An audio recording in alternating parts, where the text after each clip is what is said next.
এই চ্যানেলে আমরা বিভিন্ন চাকরি প্রার্থীদের চাকরির খোঁজখবর, চাকরি বিষয়ক পরামর্শ দেওয়া এবং সাফল্য লাভের নানান টিপস নিয়ে আমরা ভিডিও তৈরি করি।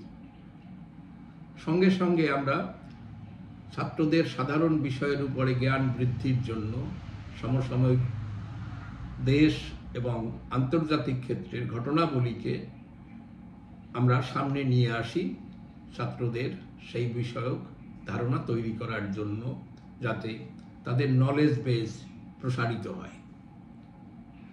আজকে সংবাদপত্রে একটা বিস্ময়কর খবর দেখলাম। আমার মনে হয় ছাত্রদের এই বিষয়টা জানা দরকার, বিশেষত যারা চাকরি প্রার্থী।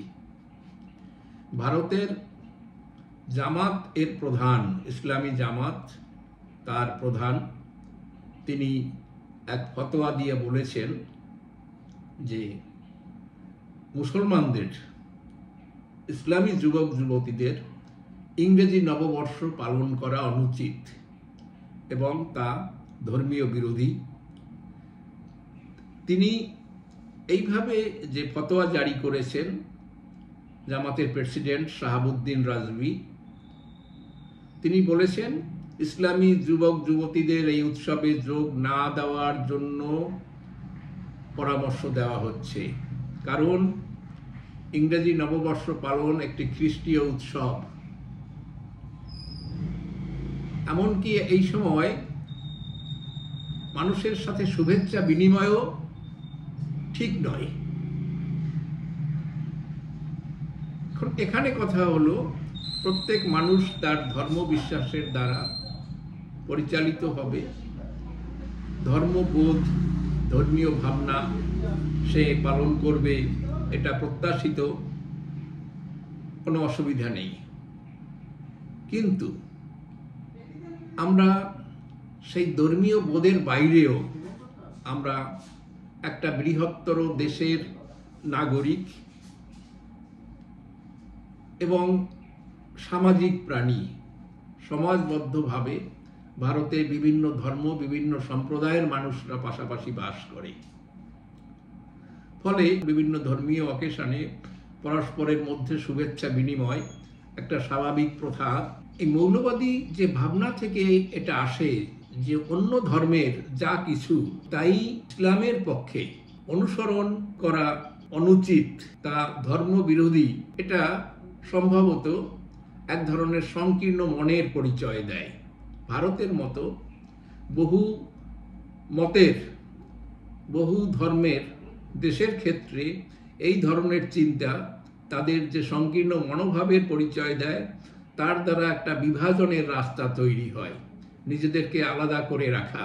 কারণ এখানে বলা হচ্ছে যে নিজস্ব ধর্ম বাদে পৃথিবীতে অন্য যেসব ধর্মমত আছে সেগুলো তারা স্বীকার করেন না বা তার গুরুত্ব দেন না, এবং সেগুলো তাদের কাছে পরিহারযোগ্য।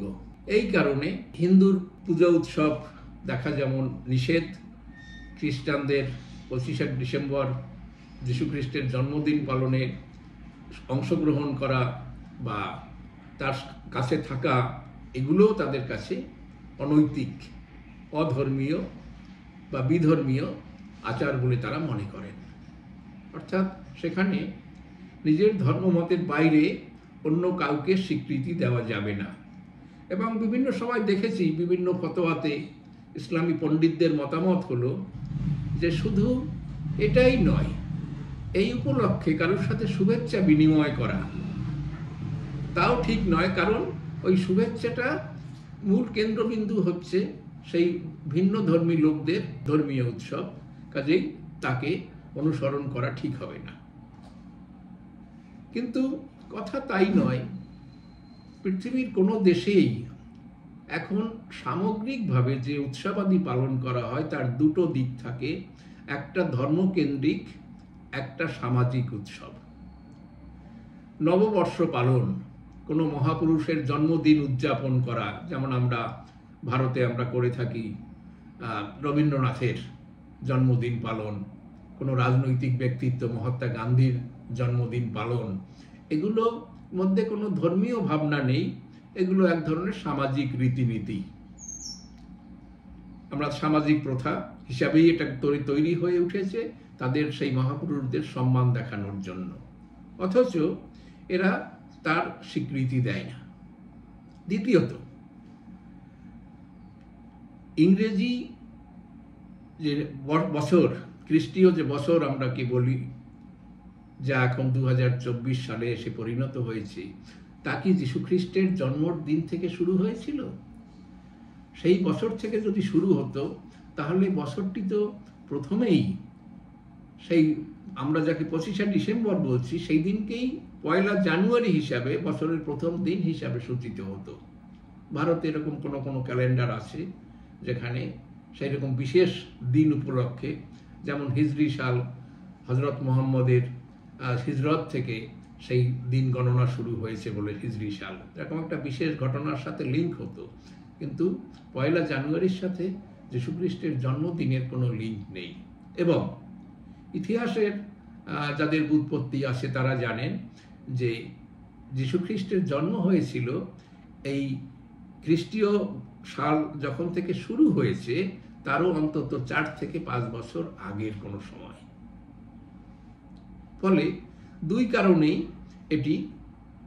এই সিদ্ধান্ত যেটা খ্রিস্টীয় উৎসব তা ভাবা ঠিক না।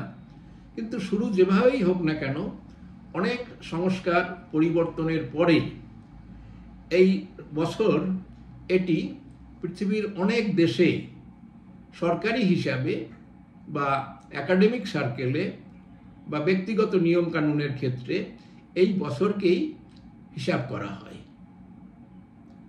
এটাকে অনুসরণ করা হয়। ফলে খ্রিস্টীয় যে বছর আমরা বলছি তা কিন্তু শুধু খ্রিস্টানদের উৎসব, যীশুখ্রিস্টের জন্ম, এটা ভাবলে ভুল হবে।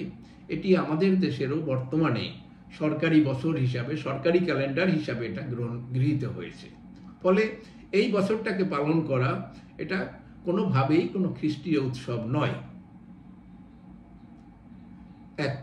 দ্বিতীয়ত, প্রতিটি নতুন বছর পালনের মধ্য থেকে মানুষের মধ্যে পুরনো বছর চলে যাওয়া এবং একটি নতুন বছর এসে যাওয়া, নতুন উদ্দীপনায়, নতুন ভাবনায়, নতুন স্বপ্নে, নতুন আশা নিয়ে আবার সেই বছরকে শুরু করা, এই জন্য পুরনো বছরকে বিদায় দিয়ে নতুন বছরকে সম্ভাষণ করা হয়।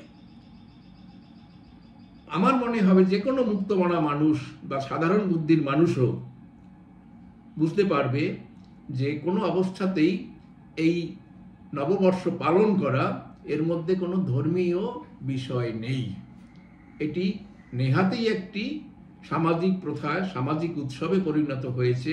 এবং এখান থেকেও যদি মনে হয় যে ধর্মীয় কারণে একটি বিশেষ সম্প্রদায়ের মানুষের এই উৎসবে যোগ দেওয়া অথবা শুভেচ্ছা বিনিময়, সম্ভাষণ বিনিময় করা ঠিক হবে না, তাহলে সেটা তাদের সংকীর্ণ মনোভাবে পরিচয় দেয়। আবারও বলি যে ভারতের মতো একটি বহুমত, বহু ধর্মের দেশে যারা এই ভাবনা পোষণ করেন তারা বিচ্ছিন্নতাবাদী হিসাবেই নিজেদেরকে তুলে ধরেন এবং বৃহত্তর জনগোষ্ঠী থেকে তাদেরকে আলাদা করে নেন। এটি দেশের এবং তাদের সমাজের পক্ষেও এটি মঙ্গলদায়ক নয়। ধন্যবাদ।